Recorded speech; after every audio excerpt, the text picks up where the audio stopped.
Question tag. This is a part number second, and in this part हम समझेंगे rule number 4, indefinite pronoun.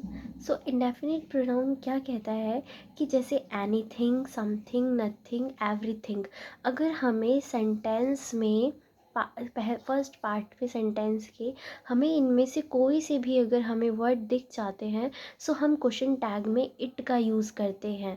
जैसे कि example है everything is fine. तो ये हमारा सेंटेंस है एवरीथिंग. जैसे कि मैंने बताया था आपको कि अगर इनमें से कोई से भी वर्ड हमें मिल जाते हैं सो हम इट का यूज़ करेंगे. सो यहाँ लिखा है एवरीथिंग इज़ फाइन. तो अगर एवरीथिंग हमें दिख गया है तो हम इसमें क्वेश्चन टैग में यूज़ करेंगे इट का. सो हमने यहाँ पे क्वेश्चन टैग में यूज़ किया है इट का. और इसका जैसे मैंने आपको बताया था कि अगर सेंटेंस पॉजिटिव है सो क्वेश्चन टैग नेगेटिव बनेगा. सो यहाँ इज़ है तो यहाँ पे आ जाएगा isn't, isn't and it. So I hope you understand well. Now इसका सेकेंड पार्ट क्या है कि समबडी, समवन, नोबडी, एनीवन या एवरीबडी, एवरीवन, नन. इन सब में से अगर हमें कोई से भी वर्ड दिखते हैं तो हम यूज़ करेंगे सिंगुलर वर्ब का. सिंगुलर वर्ब का यूज़ करेंगे और टैग जो होगा वो प्लूरल टैग होगा और दे के साथ यूज़ होगा. मतलब वर्ब जो होगी वो सिंगुलर और टैग जो होगा वो प्लूरल यानी दे का यूज़ होगा. जैसे कि यहाँ पे दिया है nobody was complacent with his performance. Nobody was complacent with his performance. So यहाँ पे क्या है, ये जो है नोबडी मतलब यहाँ से ये जो वर्ड है ये नेगेटिव मीनिंग दे रहा है, इसीलिए ये नेगेटिव है. तो क्वेश्चन टैग जो है वो पॉजिटिव बनेगा. सो यहाँ पे वॉज का जो वर्ब है वो सिंगुलर हो जाएगा और इसके हिसाब से यहाँ पर ही लग जाएगा. वैसे मतलब सेंटेंस जो है यहाँ पर ही का यूज़ यहाँ पे मतलब नॉर्मली जो ग्रामर कहती है यहाँ पे ही लगेगा. लेकिन जो एसएससी में क्वेश्चंस बनते हैं यहाँ पे इसके हिसाब से एसएससी में क्वेश्चंस आते हैं या कोई भी एग्ज़ाम हो, एनटीएस, सीजीएल, सीएचएसएल या वनडे एग्ज़ाम कोई भी हो, तो मतलब एसएससी में ज़्यादातर ऐसे ही क्वेश्चन पूछे जाते हैं. जैसे कि nobody was complacent with their, ये मैंने ग्रामर के इंग्लिश ग्रामर के हिसाब से बताया आपको. ये वाला nobody was complacent with their performance, यहाँ पे क्या है, यहाँ पे हिज था इसीलिए यहाँ पे सिंगुलर लगा है. लेकिन यहाँ पे जो है ये नेगेटिव मीनिंग दे रहा है. सो यहाँ पे वॉज का यूज़ हो जाएगा वर्ब, यहाँ वॉज का यूज़ हो जाएगा वर्ब एंड यहाँ पे जो टैग बनेगा वो देयर के हिसाब से यहाँ पे दे बन जाएगा. सो ये नेगेटिव था तो यहाँ पे टैग जो है वो पॉजिटिव बना है. नाउ जैसे कि एग्जाम्पल एक और है somebody must be at the door. somebody must be at the door. So ये तो नेगेटिव मीनिंग नहीं दे रहा, ये पॉजिटिव सेंटेंस है इसलिए मस्ट का बन जाएगा मसेंट एंड somebody का हो जाएगा दे.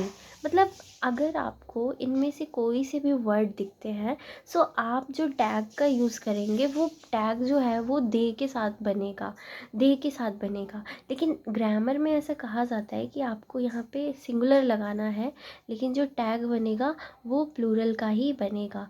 सो एसएससी में मोस्टली क्वेश्चंस ऐसे ही बनते हैं. नाउ अब हम पढ़ेंगे रूल नंबर 5 के बारे में. Few and little. Few and little, few और लिटिल जो हैं वो दोनों ही नेगेटिव मीनिंग देते हैं. जैसे अ फ्यू, द फ्यू के बारे में जो दूसरे चैप्टर्स हैं उनके बारे में, इन सब के बारे में ज़्यादा एक्सप्लेनेशन दिए हैं. जो अ फ्यू और द फ्यू होते हैं वो पॉजिटिव मीनिंग देते हैं और जो फ्यू और लिटिल होते हैं वो नेगेटिव मीनिंग देते हैं. सो फ्यू और लिटिल जो है वो नेगेटिव मीनिंग दे रहे हैं सो इसीलिए इसका टैग जो है वो पॉजिटिव बनेगा. सो जैसे एग्जांपल दिया है few people came. Few people came तो मीनिंग जो है वो नेगेटिव है क्योंकि इन दोनों का ही मतलब नेगेटिव मीनिंग दे रहा है. तो यहाँ पर केम पास्ट सेंटेंस है इसीलिए यहाँ पर डिड लगेगा और पीपल है प्लूरल तो इसीलिए यहाँ पे दे लगेगा. I hope you understand well. अगर आपको मेरी वीडियो पसंद आ रही है एंड अगर आपको समझ में आ रहा है सो आप प्लीज़ कमेंट करें एंड लाइक करें. एंड सब्सक्राइब करें।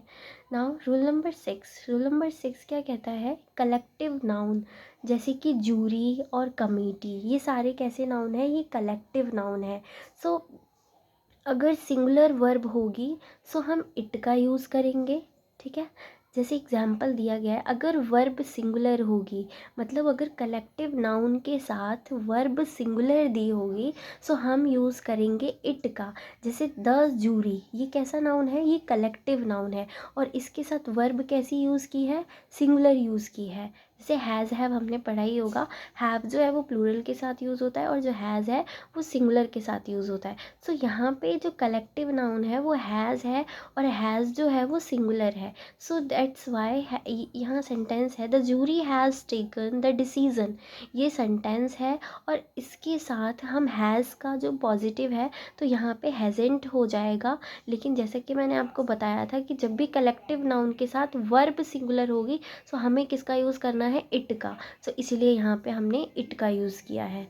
नाउ सेकेंड पार्ट इसका, प्लूरल वर्ब, अगर कलेक्टिव नाउन के साथ वर्ब प्लूरल होगी तो हम यूज़ करेंगे दे का यूज़।